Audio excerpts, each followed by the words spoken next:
Welcome to the Celtic Way morning briefing. I'm Tony Haggerty. We're live and I'm with Sean Martin. How are you, Sean? Not bad, Tony. Yourself? And as usual, Alison McConnell. How are you, Alison? All right? Very well, thank you. And if you're watching on YouTube, remember to hit the subscribe button so you can get the notifications when we go live for the daily morning briefing and all the other wonderful top quality journalism stuff that you can get for £1 for the first 2 months if you support the club you love and you like us. You know what to do. Right, shall we get into it?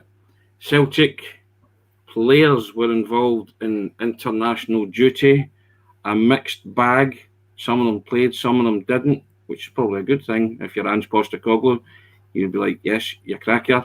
And the first thing we're going to say is Kyogo, he's got the bragging rights now over Tom Rogic, hasn't he? And probably digging out the Japanese phrase book for get it right up you, Sean, something like that. I'm sure he'll give him it tight when he comes back in the dressing room. That's if they get back, because they've been here, there and everywhere. But Japan won 2-1. Both played a prominent role in the outcome of that game. Both came through unscathed. That's a great thing for Ange, is it not, Sean? He'll be chuffed about that. I think the last point you've made there's the main one. I think after the last international break, Ange Postecoglou must just be thanking his lucky stars. He's obviously not walked under any other ladders. I think in that game, you mentioned that the two of them had an influence. Rogic, I think he played 80 minutes, but he did set up a good chance that Australia hit a post with. Kyogo only played half an hour, but the free kick went over him for the Australia equaliser, and then he pressurised the defender into the own goal winner. So the two of them were involved. As you say, Kyogo. I think he needed a stool there, Sean, didn't he? Need a stool. Just maybe or he was watching Adam Montgomery at Pataudry and quite not got the elements to get it away. Alison, sorry, on you go, Sean. No, I was just going to say that again. It's for the two of them. It's the travelling as much as the time they actually spent on the park. Rogic was in Qatar and Japan and then back. Kyogo was in Saudi Arabia and Japan and then back. So I think it's always with them, it's the travelling that they need to go through to actually go and then get back to playing the next game for Celtic, because it is a quick turnaround when they get back. Alison, you would have been looking on events, especially that game as well, and just to see the two of them come through unscathed it's a big thing for Celtic, considering the luck we've had in international duty. I think it's a big thing in isolation at any point, but I think at the minute when there has been so many injury issues over the last 4 or 5 weeks, when I think there's an argument to say that the manager's probably never had a full quota of players available to him since he came in. So I think as you're gradually moving towards that, I think the last thing you want is any more disruption with players going out. And I think the guys that you're referencing have played key parts. I think Cal McGregor obviously played the full game on Saturday, came off the bench last night, but the likes of Rogic and Kyogo, they've been big players over the last 3 months for Celtic. I think there's an element probably of fear and trepidation when they do go away that they come back in one piece. But I think the other aspect of international football, though, is sometimes that you have players that come back in a particular frame of mind.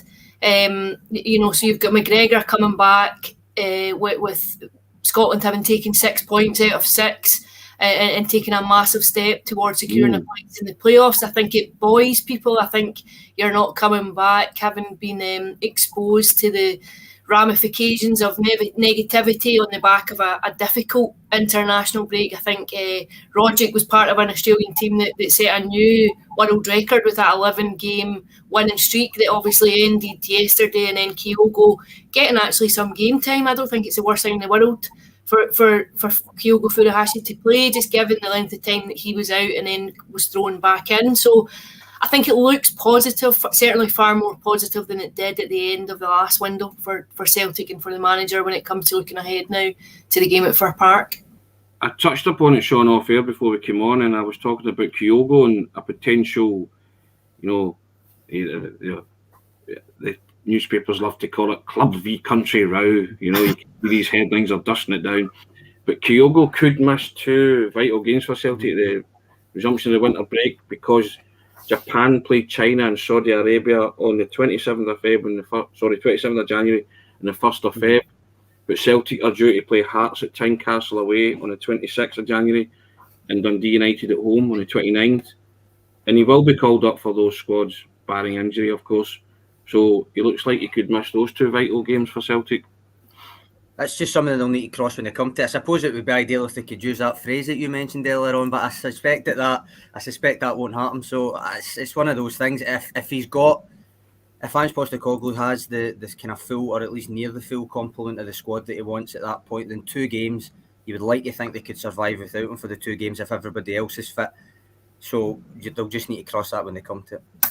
Is that right, Alison? Just a situation that you deal with when it looms large upon you?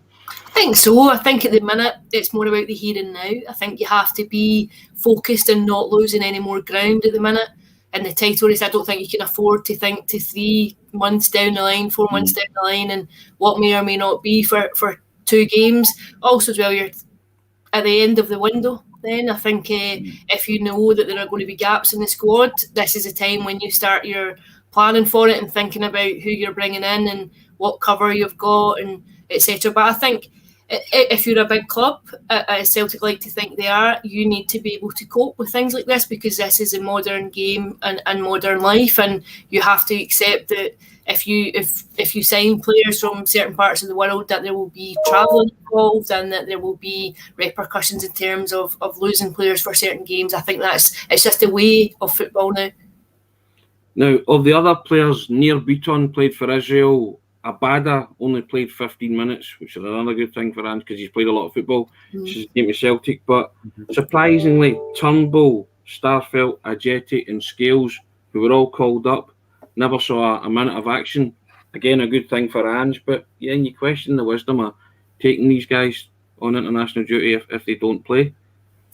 You suspect maybe with the Scotland one anyway, with Turnbull, that he might have got some game time if Scotland were more comfortable last night, but it never came to pass, and therefore he wasn't asked to go on. But I think we've used the word flogged a few times for Turnbull and Rogic. Turnbull getting a couple of games not playing in a row might actually be a benefit, even though I take the point Alison was making about coming back in a frame of mind that's maybe more positive. He might not, because he's not had any game time. It depends on the dynamic of the squad, if he's still enjoyed being away with the squad and all that. But in terms of his, when we've done the power rankings at the end of last week, it does already look as if he needed a wee bit of rest. So 2 games in a row there, still being about a squad but not playing, it might actually do him a wee bit of good, get into playing against his old team in the weekend, and I'm sure he'll start because he usually does. So, Alison, your thoughts on the guys that didn't play? Are you worried about that, or? No, I think for the likes of Liam Scales, who was called up because there were injuries, I think you're going into a squad rather than going into a team.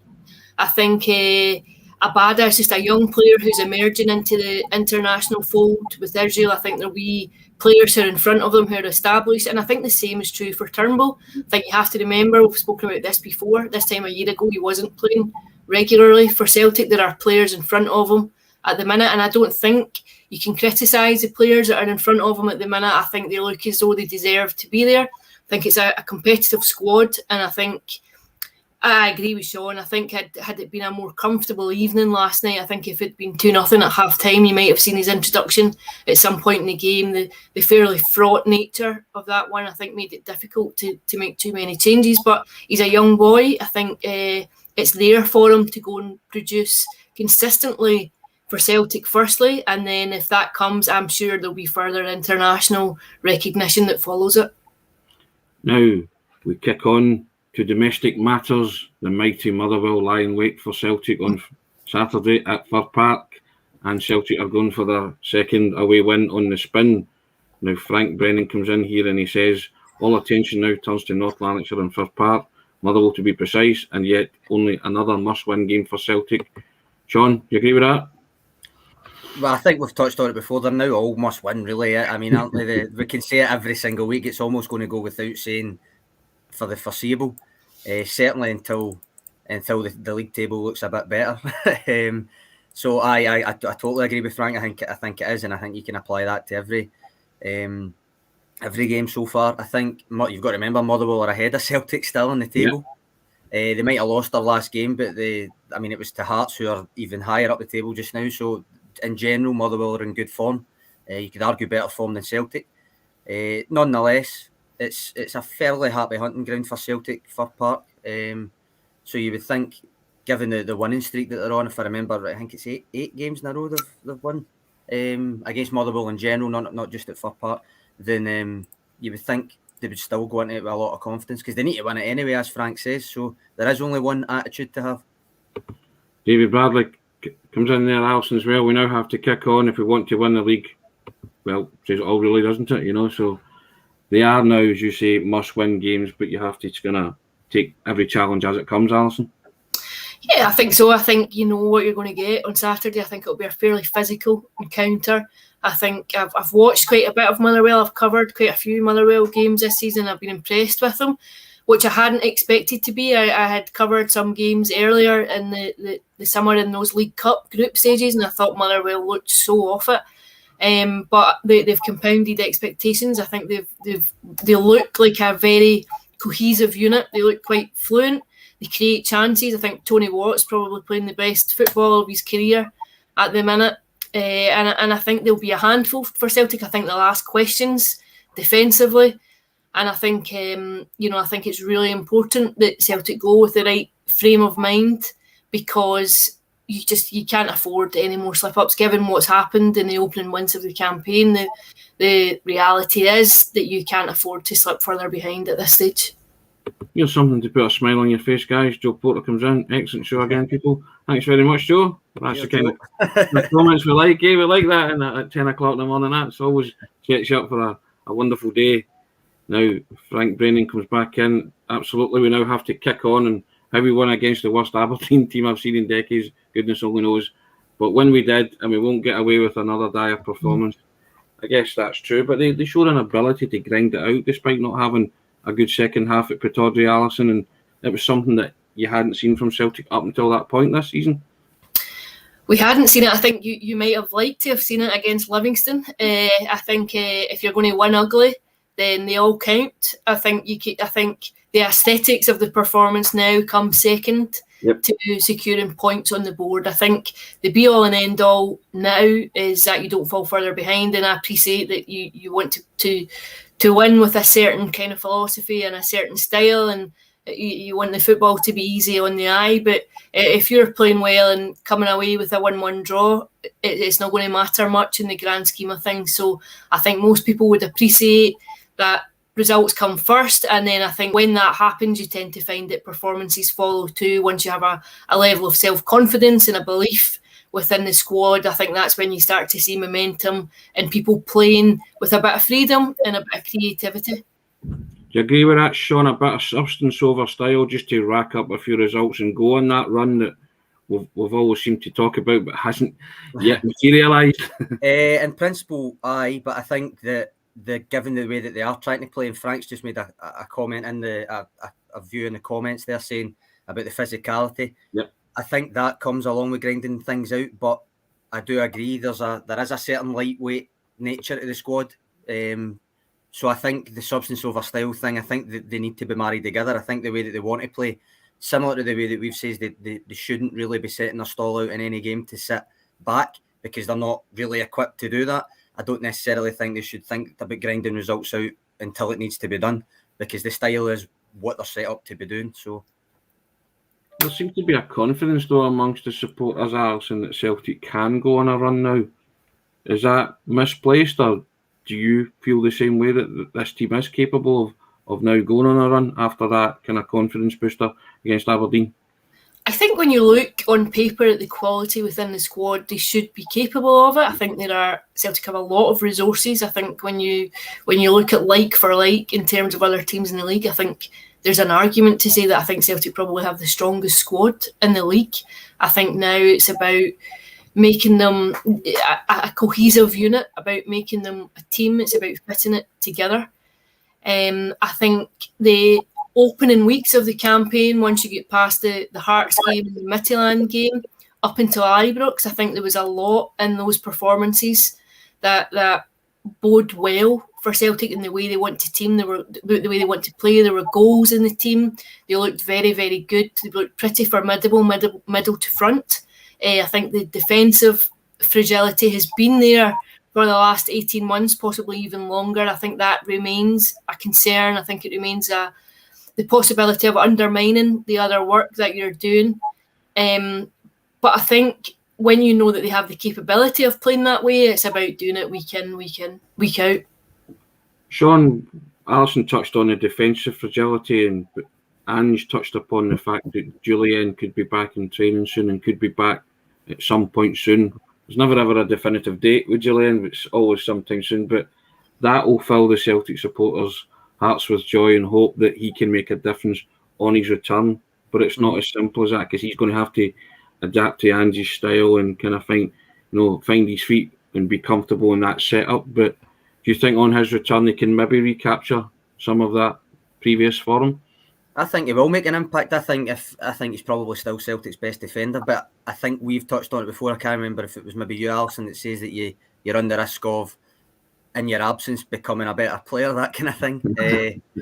But he is a good player, and I think he's shown that in his time at Celtic. There's obviously been a couple of instances, I think Andy brought it up, especially against Livingston and the likes of Lyndon Dykes, where he struggled, but in general, he's been a very good player for Celtic, I would say. And I think he will make an impact. What you said there, Tony, about his injury, with the date never being quite confirmed, that probably speaks to when he does come back, it might take a wee period of adjustment, maybe not playing every game twice a week and things like that, so that there still will be game time for the other centre-backs that are there. I understand it. There's no, because you cannot rush a man back with such a serious injury like that, Alison. He has to be 100%. And Celtic have a duty of care to the player, and the player's a duty of care to himself, to make sure that he is 100% and he's okay and everything's fine when he comes back. Of course, and I think you have to remember he's barely played any football at all now for a year. I think he was injured before he came back at Christmas time and then got the serious injury. So he's not kicked a ball in 2021, and prior to that he had also played very little football. So I think you have to set your expectations fairly realistically. He's not going to walk back into the team and within a fortnight be up at the level that you expect of him. I think it will take him a bit of time to be properly match fit and sharp and to come back in. But I do think he offers a level of physicality that I think Celtic Lucas only might have missed at times defensively. I think he is the best defensive option that they have. I think in terms of the league setup, you would have to argue he's probably one of the best centre-halves in the league. I think Celtic have missed him in his absence, and I think they're a more solid unit for him coming back.